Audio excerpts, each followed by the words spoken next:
सभी दोस्तों का एक बार फिर से हाजिर हूँ मैं आप सभी के सामने हमारे स्मार्ट न्यूज चैनल पर कुछ जरूरी सवालों को लेकर मैं आपके बीच हाजिर हूँ। जो सवाल सरकार से होनी चाहिए थे एक्चुअल में, जो हमारे गोदी मीडिया नहीं उठा रहे हैं, तो हमें अब जनता को ये जागरूक होना पड़ेगा और जनता को ये सवाल उठाने की ज़रूरत है, जो सरकार अपनी नाकामी को लगातार छुपा रही है।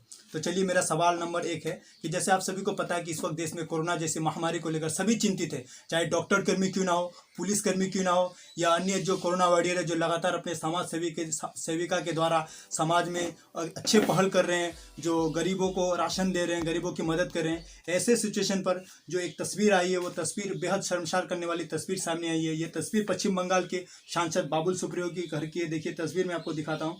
इसमें ये सांसद कुछ अपने एमपीओ के साथ पश्चिम बंगाल में ममता बनर्जी के खिलाफ धरना प्रदर्शन पर उनके घर में बैठते हैं।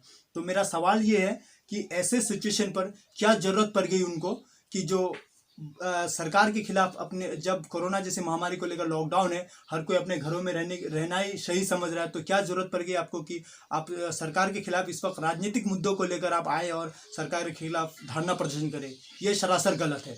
इसकी जिम्मेवारी सरकार है। आखिर क्यों उतना भीड़ इकट्ठा हुआ वहाँ पर 10-15 एमपीज़ वहाँ पर आए और धरना प्रदर्शन किया? आखिर क्या ज़रूरत पड़ गई इसको? चलिए, अब मैं अगली बात आपको लेकर चल रहा हूँ। जैसे आप सभी को पता था कि पिछले कुछ महीनों की बात है कि जब आगरा मॉडल की बात हो रही थी, काफ़ी चर्चा में था आगरा मॉडल की काफ़ी चर्चा हो रही थी कि आगरा में मॉडल बहुत अच्छा, आगरा फेमस हो रहा है, आगरा का जो थ्योरी है किस प्रकार वो अपना मॉडल बन गया। तो उसको लेकर आगरा के हिंदुस्तान कॉलेज का एक वीडियो वायरल हो रहा है, जो सोशल मीडिया पर काफ़ी सनसनी मची हुई, एक शर्मसार करने वाली एक वीडियो है। चलिए, मैं आपको कुछ तस्वीरें दिखाता हूँ, आप तस्वीरें देख के ही समझ गए होंगे। ये कुछ तस्वीरें हैं।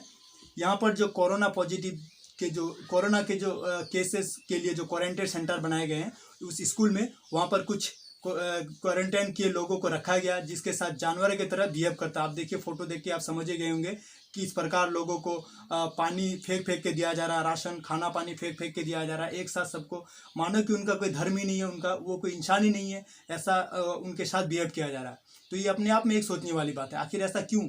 क्योंकि डॉक्टर, आखिर या तो फिर ये सिचुएशन हो सकता है कि डॉक्टर के पास प्रॉपर पीपीई नहीं है जो होता है, या तो फिर सरकार इसको ध्यान दे, जो उस पर पूरा अमल करे कि डॉक्टर के पास अगर प्रॉपर किट है तो वो जाए और सही सलूक के साथ उनको खाना राशन पानी दे, इसका इंतजाम करे। ये सवाल होना चाहिए। लेकिन बहरहाल आगे चलते हैं और आगे हम आपको बताते हैं। जैसे आप सभी को पता होगा कि इस वक्त हिंदुस्तान में कोरोना को लेकर सबको चिंता है, लेकिन ऐसे सिचुएशन पर बीजेपी के कुछ जो लोग हैं जो इतना सांप्रदायिकता फैलाने की कोशिश कर रहे हैं, उसको लेकर मैं आपको कुछ बताना चाहता हूं। और वो कोई नहीं, बीजेपी के राष्ट्रीय प्रवक्ता संबित पात्रा का मैं कुछ ट्वीट दिखाना चाहता हूं आपको। संबित पात्रा जो जानबूझकर, जैसे आप को पता ही होगा कि जो पालघर हमला हुआ उसको लेकर जानबूझकर जो मतलब सांप्रदायिकता करने की कोशिश की, जानबूझकर जात पात के आधार पर बांटने की कोशिश की, हालांकि नाकाम हुआ, क्योंकि खुद वहाँ के होम मिनिस्टर को लिस्ट दिखाना पड़ा, पब्लिक करना पड़ा कि देखिए इसमें से किसी प्रकार की जात पात का कोई मामला नहीं है, वो गलतफहमी से उनकी हत्या कर दी गई है। लेकिन जब ये उसका भी ये दाल नहीं गली, तो वहाँ पर वो जो है कम्युनिस्ट पार्टी का जो वामपंथियों का एमपी चुना हुआ, वहाँ पर उनके ऊपर आरोप लगा गया। जब मामला वहाँ भी नहीं गला तो लास्ट में एक धर्म एंगल खोजकर ईसाई के ऊपर ये मामला थोप दिया गया है। तो मैं इसी प्रकार जो इसी मुद्दों को लेकर जब देश इस ऐसे सिचुएशन पर गुजर रहा है, तो संबित पात्रा का क्या ट्वीट है, क्या मानना है, देखिए मैं उनका एक ट्वीट दिखाता हूँ आपको। संबित पात्रा, हरियाणा सरकार, हरियाणा में हालांकि उनका एक खुद का सरकार है, बीजेपी की सरकार है, उनको भी नहीं बख्शते। देखिए उनको लेकर क्या टिप्पणी की है, क्या ट्वीट किए हैं, देखिए क्या जहर फैलाने की कोशिश कर रहे हैं। फरीदाबाद में जान मोहम्मद और उनके लोगों ने आशा वर्कर जो कोरोना के डाटा एकत्र कर रहे थे उन्हें बेरहमी से मारा। पूरे मोहल्ले में ये बात फैलाई गई कि सरकार एनआरसी के लिए डेटा इकट्ठा कर रही है। पुलिस जान मोहम्मद, यहाँ नाम जानबूझ कर लिया गया, क्यों? क्योंकि मुसलमान है, याद रखिए, और उनके साथियों को गिरफ्तार करने में ढूंढ रही है। समझिए। अब इसके इस ट्वीट को लेकर जो वहाँ की, कोई और नहीं, वहाँ की खुद पुलिस पदाधिकारी जो है फरीदाबाद के पुलिस, उनका क्या कहना है, देखिए उनका कहना है, क्या फटकार लगाया है कि सर नमस्कार श्रीमान, आप आशा वर्कर की जिस घटना का जिक्र कर रहे हैं वो फरीदाबाद की नहीं है। सोचिए किस प्रकार की बेइज्जती है। एक पार्टी के राष्ट्रीय प्रवक्ता होकर आप इस प्रकार की नफरत फैलाने की कोशिश कर रहे हैं। पूरा शर्म की बात है कि ऐसे सिचुएशन पर जब प्रधानमंत्री बार बार कह रहे हैं कि कोरोना किसी की जात पात, किसी का बॉर्डर, कास्ट, रंग, पीला कुछ नहीं देखता है, हम सबको एक साथ होकर, एकजुट होकर इस महामारी का मुकाबला करनी चाहिए। जब आरएसएस के प्रमुख डॉक्टर मोहन भागवत का भी यही कहना है और अरविंद केजरीवाल का भी यही कहना है कि जो भगवान ने तो सबको इंसान बनाया है, बाकी हम अपने हिंदू, कोई मुस्लिम, कोई सिख, कोई ईसाई में अपना बांट चुके हैं। बाकी एक दूसरे को जान बचाने के लिए एक दूसरे का खून की ज़रूरत पड़ती है। खून हर किसी का लाल होता है, हर किसी, कोई हिंदू है तो उसका खून पीला, कोई मुसलमान है तो उनका खून सफ़ेद, इस प्रकार का कोई कैटेगरी नहीं है, सबका खून लाल है। ये समझने वाली बात है। तीनों जो महान है, हमारे माननीय प्रधानमंत्री नरेंद्र मोदी जी का और आरएसएस के प्रमुख मोहन भागवत जी का और दिल्ली के मुख्यमंत्री अरविंद केजरीवाल का एक साथ ये ट्वीट आया है, जो सोचने वाली बात है। लेकिन इस पर जो खुद बीजेपी के लोग हैं वही अमल नहीं कर रहे हैं। चलिए दोस्तों, अब रुक करते हैं हम सवाल नंबर दूसरे की तरफ, जो इस वक्त पूरा सनसनी मचाए हुए तबलीगी जमात को लेकर जिस प्रकार लगातार टारगेट किया गया, कि जिस प्रकार एक धर्म को, कम्युनल को, किसी विशेष धर्म को अगर टारगेट किया जाए तो आप सोच सकते हैं कि कितना गंभीर समस्या है। उसको लेकर जो है खैर वो टारगेट किया गया, लेकिन अब सोचिए कि उसी तबलीगी जमात की इतना जमकर तारीफ हो रही है। हर जगह ट्विटर पे ट्रेंड चला हुआ है, फेसबुक पे, सोशल मीडिया पे, हर जगह, व्हाट्सअप यूनिवर्सिटी पे, हर जगह जो तबलीगी हीरोज़ का ट्रेंड चला हुआ। मैं ऐसा क्यों बोल रहा हूँ, देखिए आपके स्क्रीन पर मैं एक शख्स का फ़ोटो दिखा रहा हूँ। इस शख्स का नाम है मोहम्मद उस्मान। ये दिल्ली की जो है सुल्तानपुरी क्वारंटाइन सेंटर से वहाँ पे क्वारंटाइन सेंटर में थे वो, ये शख्स सही हुए हैं। और एक मैं आपको तस्वीर दिखा रहा हूँ स्क्रीन पर, फारूक बासा, ये दोनों अपना प्लाज्मा डोनेट कर रहे हैं। बल्कि ये दोनों ने, मैं आपको ऐसे कई मिसाइल, ऐसे कई उदाहरण आपको प्रूफ दिखा सकता हूँ जो इस वक्त तबलीगी जमात वाले प्लाज्मा थ्योरी के लिए जो अपना प्लाज्मा देने के लिए आगे आए हैं। दिल्ली के सुल्तानपुरी क्वारंटाइन सेंटर से 4 तबलीगी जमात वाले जो कोरोना पॉजिटिव थे वो अब नेगेटिव हो चुके, प्रॉपर ठीक हो चुके, अब वो अपना प्लाज्मा डोनेट करने के लिए तैयार हुए हैं। अब इसी प्रकार दिल्ली सरकार के अंडर में जो है 300 से अधिक लोगों ने दिल्ली सरकार की अनुमति के साथ फॉर्म में सिग्नेचर किया कि हम भी ब्लड प्लाज्मा देने के लिए तैयार है, हम भी डोनेट करने के लिए तैयार है। इस प्रकार कई मिसाइल में आपको दे सकता हूँ, इस प्रकार कई उदाहरण में आपको दे सकता हूँ। खैर जो भी हो, लेकिन ऐसा नहीं कि इसमें भी कोई हिंदू है जो मुसलमान जात पात का एंगल ढूंढ रहा है। इसमें हर कोई हिंदू, हमारे हिंदू भाई, हमारे मुस्लिम भाई, सिख भाई, हर कोई जो तारीफ़ी करे कि नहीं तबलीगी जमात वाले ये बहुत अच्छी काम कर रहे हैं, ये करना चाहिए एक इंसानियत के नाते। ये बात उनको देर से ही भले ही, लेकिन समझ में आए जरूर। चलिए, ये अच्छी बात है हमारे लिए। अब मैं आपको ये एक अपडेट बता देना चाहता हूँ कि लोग लगातार कोरोना को लेकर, जो सरकार इतना अलर्ट हो रही है, प्रशासन इतना अलर्ट हो रहा है, डॉक्टर जो इतना लगातार अलर्ट कर रहे हैं हमको, लेकिन हम क्या है, हम खुलेआम घूम रहे हैं, हमको कोई डर ही नहीं है, हम सीरियस ले नहीं रहे हैं। हमको लग रहा है कि सरकार का अपना काम है, करते रह रहा है, करने दीजिए, हमें क्या है, हमारे एरिया में थोड़ी ना आएगा, रूरल एरिया में थोड़ी ना आएगा। ये बिल्कुल ऐसा सोच आप दिमाग से निकाल दीजिए, क्योंकि कोरोना बहुत ही महामारी और काफ़ी डेंजर वाला वायरस है, क्योंकि ये किसी को नहीं बख्शा। आप जिस प्रकार आप बिल्कुल वाकिफ है इस चीज़ से कि जापान को नहीं बख्शा, चीन को नहीं बख्शा, इटली को नहीं बख्शा, अमेरिका को नहीं बख्शा, इतने डेवलपमेंट, रूस को नहीं बख्शा, इतने डेवलप कंट्रीज़ को अगर नहीं बख्शा तो इंडिया तो हमारे बहुत दूर की बात है दोस्तों। तो इसलिए आप जो है अपने घरों में रहे, सुरक्षित रहे, यही आपके लिए फ़ायदा और बेटर है।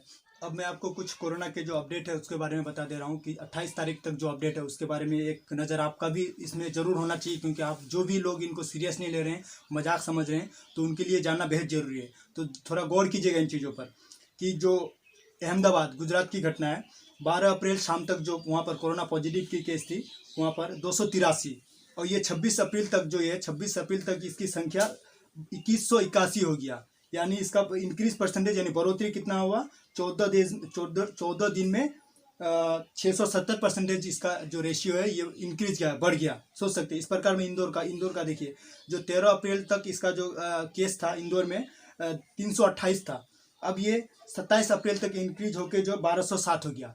कहाँ 328 और 1207, सोच सकते हैं। और इसका इंक्रीज परसेंटेज हो गया, बढ़ोतरी जो रेशियो है वो 277% इसका इंक्रीज हुआ, यानी बढ़ोतरी हुआ केसेस में।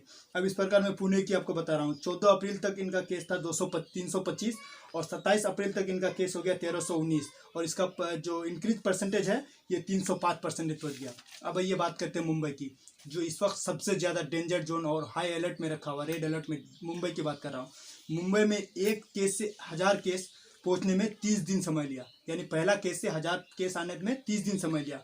वही अगर 6 दिन में 2000 केस हो गया, वही अगले 4 दिन में 3000 केस हो गया, वही अगले नेक्स्ट 3 दिन में 6000 केस हो गया, और अगले मात्र 2 दिन के अंदर ये 5000, यानी ऑल ओवर इंडिया में जितना केस है उसमें से 13.8% जो अकेले मुंबई का है। तो आप सोच सकते हैं कि किस प्रकार जो कोरोना की जो लगातार फैलते जा रहा है, और लोग जो है लॉकडाउन का अगर उल्लंघन कर रहे हैं तो मजाक में कर रहे हैं। तो अगर सरकार लॉकडाउन लगाए तो कुछ सोच के लगाए। तो आपसे रिक्वेस्ट है, प्लीज़ घर में रहे, सुरक्षित रहे, ये आपके लिए फ़ायदा और हमारे लिए भी फ़ायदा है। अब मैं आपको ऐसे खबर से आपको रूबरू कराने जा रहा हूँ जो आप सुनकर और देखकर खुद शॉक्ड में पड़ जाइएगा कि आखिर ऐसा कैसे हो सकता है। तो चलिए आपके स्क्रीन शॉट पर मैं कुछ दिखाता हूँ। देखिए, ये एनडीटीवी के हवाले से ये कल पता चला है कि जो कोरोना वायरस संकट जैसी राष्ट्रीय आपदा की स्थिति का सामना करने के लिए गठित prime ministry citizen assistant and relief and emergency situation या पीएम केयर्स फंड का नियंत्रण एवं महालेखा परीक्षक सीएजी द्वारा अंकेक्षण ऑडिट नहीं करवाया जाएगा। सूत्रों ने शुक्रवार को एनडीटीवी को यह जानकारी दी। सीबीआई कार्यालय के सूत्रों ने कहा कि चूंकि यह फंड व्यक्तियों और संगठनों के दान पर आधारित है, इसीलिए हमें इस चैरिटेबल ट्रस्ट के ऑडिट का कोई अधिकारी नहीं है। 28 मार्च को कैबिनेट द्वारा गठित पीएम केयर्स ट्रस्ट के प्रधानमंत्री नरेंद्र मोदी चेयरमैन और वरिष्ठ कैबिनेट सदस्य ट्रस्टी है। सीएजी के एक वरिष्ठ अधिकारी ने कहा कि जब तक ट्रस्टी हमसे ऑडिट करने के लिए नहीं कहेंगे, हम खाते को ऑडिट नहीं करेंगे। रिपोर्ट के अनुसार सरकारी सूत्रों के कथित तौर पर कहा कि ट्रस्टी द्वारा नियुक्त पीएम केयर्स फंड का स्वतंत्र लेखा परीक्षकों द्वारा ऑडिट किया जाएगा। आप समझ ही गए होंगे। खैर, मैं समझा देता हूं कि जो पीएम केयर फंड्स का जो स्थापना किया गया था, जो कोरोना महामारी को लेकर लोग जो अपना सहयोग दे रहे थे, अपना दान दे रहे थे, छोटा छोटा रकम, किसी का 1 रुपया, किसी का 10,000, किसी का 1 करोड़, उसको लेकर जो सीबीआई ने एक सूत्र के हवाले एनडीटीवी को ये बताया कि जो उसकी सरकार किसी भी तरह की कोई जवाबदेही नहीं होगी कि उसमें कितना रुपया जमा हुआ, कितना रुपया हुआ, रुपया कहाँ गया, इसका ऑडिट या इसका जवाबदेही सरकार कभी नहीं होगी, कतई नहीं। क्योंकि आप समझ ही चुके हैं, क्योंकि ये जो पब्लिक ट्रस्ट फंड है और पब्लिक डिमांड करेगी तभी हम कुछ कर सकते हैं, अदरवाइज नहीं। तो आप सोच सकते हैं, आप समझिए ऐसे सिचुएशन पर आपके सामने जवाबदेही कौन होगा, ये सवाल बनता है ना। ये सवाल आपको करना चाहिए, क्योंकि आपने अचानक 4 घंटे का समय दिया और एक इतनी बड़ी फैसला ले लिया कि लोग जो गरीब तबके के लोग वो सड़कों पर आके खड़ा हो गए। उसे ढेर सारी तकलीफ का सामना करना पड़ा। कम से कम 30 लोगों की मौत हो गई। आपको पता नहीं होगा, कम से कम 30 लोगों की जानें चली गई इस लॉकडाउन की वजह से। मैं नहीं भूला हूँ वो तेलंगाना की 12 साल की लड़की जो घर जा रही थी और अपने घर से 50 किलोमीटर दूर पर अपनी दम तोड़ दी थी। मैं नहीं भूला हूँ बिहार के बेगूसराय के वो लड़का जो बनारस में अपने घर जा रहे थे और बनारस में अपने घर से कुछ देर पहले बनारस में अपनी दम तोड़ चुका था। खैर, प्रधानमंत्री को तो क्या जाता है, वो तो अपना फैसला ले लेते, बाकी तो झेलना तो गरीब लोगों को पड़ता है। तो सवाल ये होना चाहिए आपका, मेरा सवाल है कि आपसे, मेरा सरकार से डायरेक्ट ये सवाल है कि आप जो भी फैसला या जो भी काम कर रहे हैं, आप उस पर हमें संतुष्ट नहीं दिख रहे। हमें क्या, पूरे जनता को ये संतुष्ट नहीं लग रहे हैं कि आप अपने फैसले पर पूरा अटल रहिए। मैं ऐसा क्यों बोल रहा हूँ, मैं पागल नहीं हूँ, मैं ऐसे बोल रहा हूँ। देखिए, आपका मैं कुछ एग्जाम्पल आपको दे रहा हूँ कि मुझे लग रहा है कि सरकार कन्फ्यूज है। मैं ऐसा इसलिए बोल रहा हूँ कि जैसे आपको पता होना चाहिए कि जो लॉकडाउन का जो 20 तारीख के बाद कुछ मतलब रिलीफ देने का बात हुई थी, 20 तारीख के बाद जो है कुछ रिलीफ मिलेगा, इस प्रकार का होम मिनिस्ट्री की तरफ से 2 लेटर आया। मैं आपको लेटर आपके स्क्रीनशॉट पर दिखाना चाहता हूं आपको, ताकि पता चले कि सरकार की जो कमियां है, सरकार अपने आप में इतना कंफ्यूज लग रहे हैं। देखिए, मैं आपको ये लॉकडाउन की पहला चिट्ठी आपको पढ़ के दिखा रहा हूँ। मैं होम मिनिस्ट्री का ये लेटर है, डायरेक्ट आपके स्क्रीन पर मैं पढ़ता हूँ। देखिए, दिस ऑर्डर implies that कि in rural areas all shops except those in shopping mall are allowed to open. इसका मतलब आप समझ सकते हैं कि ग्रामीण इलाका में जो है मॉल को छोड़कर सारे दुकान खोल सकते हैं। चलिए, दूसरा पॉइंट मैं आपको पढ़ के दिखाता हूँ कि इसमें in urban areas all standalone shops, neighbourhood shops and shops in residential complex are allowed to open. Shops in markets complex and shopping malls are not allowed to open. इस प्रकार उनका ट्वीट है। मतलब जो malls में combine है वो खोल सकते हैं इस होम मिनिस्ट्री लेटर के अनुसार। मैं ऐसे नहीं बोल रहा हूँ, इनके सरकार के अनुसार ऐसा खोल सकता है, अदरवाइज कोई नहीं। अब मान लीजिए तो गाँव देहात में लोग क्या सोचेंगे कि सरकार ने खुद खोलने की अनुमति दी तो लोग खोल रहे हैं, लेकिन इसको जब ही बस ये होम मिनिस्ट्री से ये रिलीज़ हुआ उसके तुरंत 2 दिन बाद फिर अचानक आपको याद आया नहीं नहीं नहीं ये तो गलत है, ऐसा नहीं होगा, और फिर आपने दूसरा एक लेटर जारी किया कि किसी प्रकार का दुकान कहीं नहीं खुलेगा, जैसे लॉकडाउन था संपूर्ण तरह से लॉकडाउन है। तो आखिर आप सोचिए कि सरकार कंफ्यूज नहीं लग रहा आपको? मुझे तो लग रहा है कि सरकार पूरी तरह से यहाँ पर कंफ्यूज है। और मैं दूसरा एग्जांपल आपको दे रहा हूँ यहाँ पर, जैसे कि आप सभी को पता होगा कि जो कुछ दिन से पहले हमारे भारत ने चाइना से जो कोविड-19 टेस्ट के जो किट है वो खरीदे थे। मान लीजिए इतने लागत में किट खरीद लिए और खरीदने के बाद पूरे जो है इतना रुपया इन्वेस्ट कर दिया, खरीद लिया, और बाद में जो खुद ICMR जो कोई इंडियन मेडिकल काउंसिल को वो कहना पड़ा कि ये टेस्ट किट जो है कुछ गड़बड़ी है इसमें, प्रॉपर सही नहीं है, इसको यूज ना करें।